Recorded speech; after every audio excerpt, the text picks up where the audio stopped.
जितने डेटा का पैसा हमसे लिया जाता है उतना डेटा हमें यूज करने दिया जाए, वो एक्सपायर ना हो। ये हमारे मेहनत के पैसे से खरीदा गया डेटा है।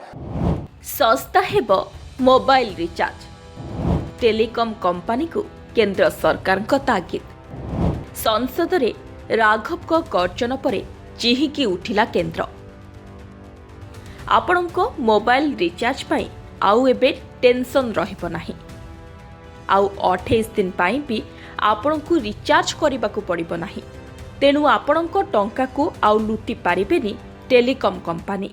जितने जीबी डेटा कंज्यूम करें उतना ही पैसा वसूला जाए, उससे ज्यादा ना वसूला जाए। एणिकी ग्राहक माने वर्ष को 13 थर रिचार्ज करने परिवर्ते 12 थर रिचार्ज करेंगे। कारण संसद रे मोबाइल रिचार्ज को नहीं सांसद राघव चड्डा वितर्क आरंभ करथिले, जहाकू सारा देश समर्थ जणाइथिला। तेणु केंद्र सरकार टेलीकॉम कंपनी गुड़ी को 30 दिनिया रिचार्ज प्लान आरंभ करने को कहिसंती। गरीब मध्यवित्त और गोटे साधारण लोकटीए पाई रिचार्ज प्लान बेस अधिक थिला। पाखापाखि 300 टंका रिचार्ज करी साधारण लोकटीए 28 दिन लाभ पाउथिला। हेले एबे सही रिचार्ज 30 दिन सुविधा देबाकू जाउछि। सबुठारु बड़ कथा हेउछि टेलीकॉम कंपनी गुड़िक मासिक रिचार्ज वैधता 28 दिन रखिथिले, जहा फल उपभोक्ता को वर्ष को 12 थर नुहे 13 थर रिचार्ज करने पड़ुथिला। तेणु एही प्रसंग राज्यसभा आप सांसद राघव चड्डा उठाइथिले। तेणु सरकार एही बड़ निष्पत्ति नेइछंती। हेले टेलीकॉम कंपनी गुड़िक एजाएं कोनोसी विवृत्ति रखी नाहंती कि एजाएं 30 दिनिया वैधता प्लान लागू होई नाही।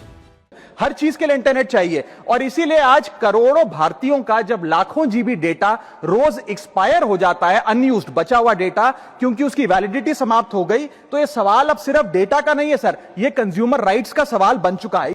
राज्यसभा रे भाषण देई राघव चड्डा एही प्रसंग मध्य उठाइथिले जे उपभोक्ता मानक द्वारा क्रय करा जाइथिबा डाटा प्रतिदिन समाप्त हुए।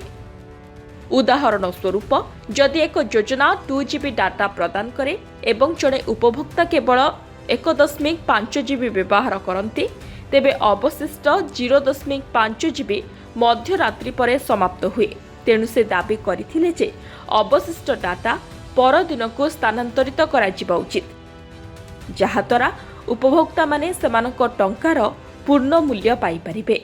जो बनना चाहिए वो ये है कि अनयूज डेटा को आपका डिजिटल एसेट माना जाए और जिस प्रकार से हम पैसा ट्रांसफर कर सकते हैं, डेटा ट्रांसफर अलाउड होना चाहिए। यानी कि यदि आज मेरा कुछ बचा हुआ डेटा है डेली पैक के अनुसार, मैं अपना बचा हुआ 1.5 जीबी अपने परिवार वालों को ट्रांसफर कर सकूं। हेले डाटा को नहीं सरकार की कंपनी पक्षरु कोनोसी विवृत्ति जारी करा जाय नाही।